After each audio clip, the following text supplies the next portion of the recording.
May isang bansa sa gitna ng Indian Ocean na parang ginawa para lang manginggit. Tubig na kulay turquoise, buhangin na mas puti pa sa konsensya ng hindi pa nauhuling politiko. At mga isla na parang hinagis ng Diyos sa dagat. Sabay sabing, bahala na kayo. Gawin niyong paraiso. Welcome sa Maldives. Isang bansang maliit sa mapa, pero kapag ganda ang labanan, knockout lahat.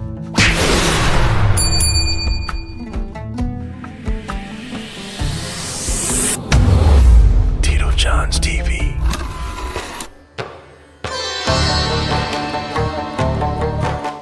Isang bansa na maliit sa mapa, pero grabe ang yabang sa ganda.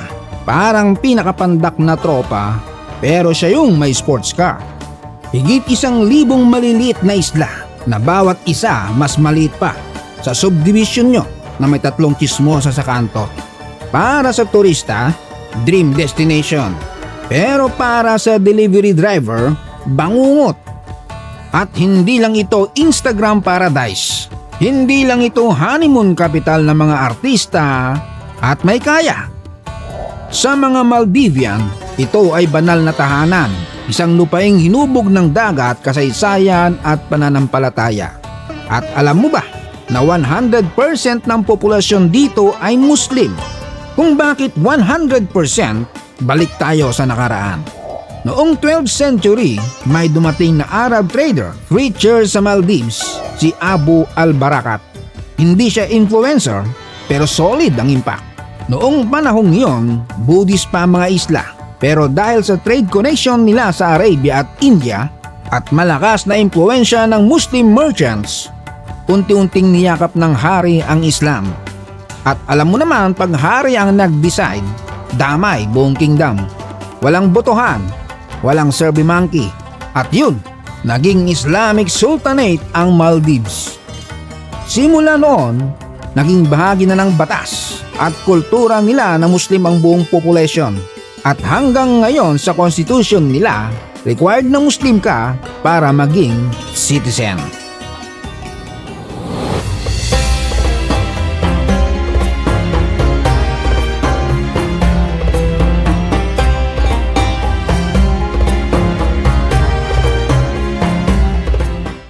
Ngayon pag-usapan natin ang kalikasan.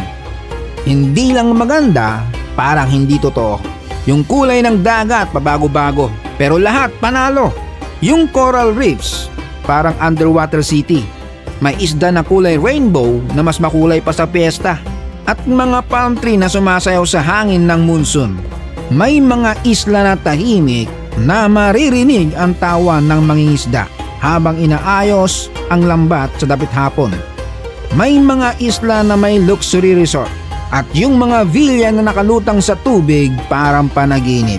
Pero kahit gaano kasosyal ang turismo, nakaugat pa rin ang kultura nila sa reef, buhangin at tradisyon. At ito ang seryosong usapan. Ang Maldives ay isa sa pinakamababang bansa sa mundo. Literal na konting taas ng dagat, naku po, delikado.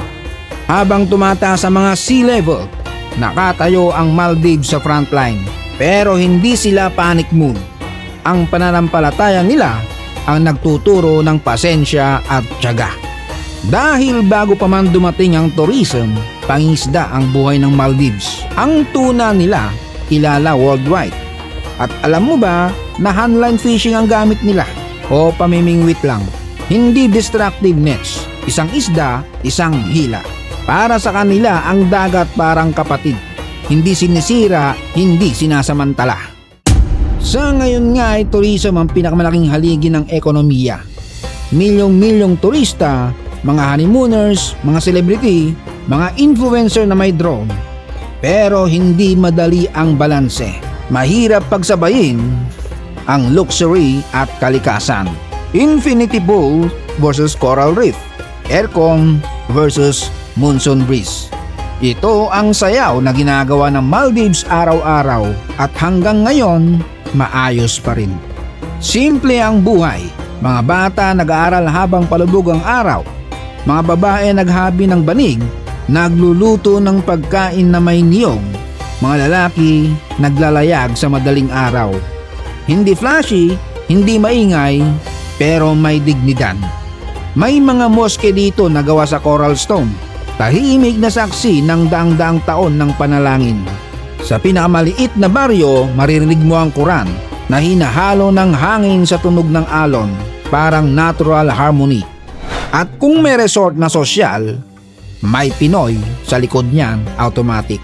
Tinatayang nasa 2,000 hanggang 4,000 Filipinos ang nagtatrabaho sa Maldives. Hindi man kasing dami ng nasa Middle East, pero solid ang presence nila lalo na sa tourism industry. Ang trabaho kadalasan nasa luxury resorts. Front desk, housekeeping, chef, waiter. Marami rin ang diving instructors at water sports staff, spa therapist, construction at maintenance, entertainment performers sa hotels. Ang average salary ng OFW sa resorts nasa $600 hanggang $1,200 per month o roughly 33,000 hanggang 67,000 pesos. Depende sa posisyon. Mas mataas pag managerial o specialized skills. Mababa man ang sahod kumpara sa ibang bansa. May magandang balita naman dahil libre kadalasan ang tirahan at pagkain. At syempre mas mababa ang cost of living. Kaya kahit ganon, malaki naman ang napapadala sa pamilya.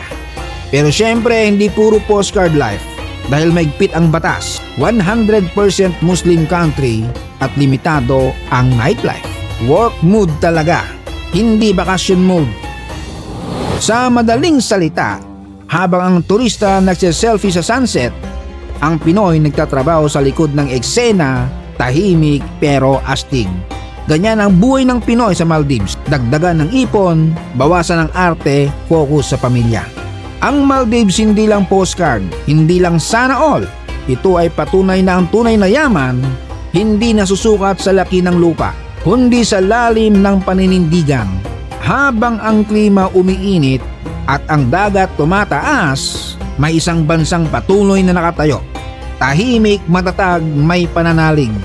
So yun, huwag kalimutang mag-like, share at mag-subscribe hanggang sa susunod na biyahe. Shout out Kiambao family ng Dao, Pampanga, Marky Go TV, Dumawag family from Negros Occidental, The White Olive Tree family, Ronmar Fuentes, Noel Kulaway, Abrenica family ng Sariaya, Quezon, Erwin Valenzuela from Taytay, Rizal, Kina Kanjan Patrick at Junalyn, JB Abian from Nabotas City, Kamanga from Samar, Dizon and Busto family ng Isabela, at kay Love Trip TV. Salamat sa panonood. Hanggang sa muli.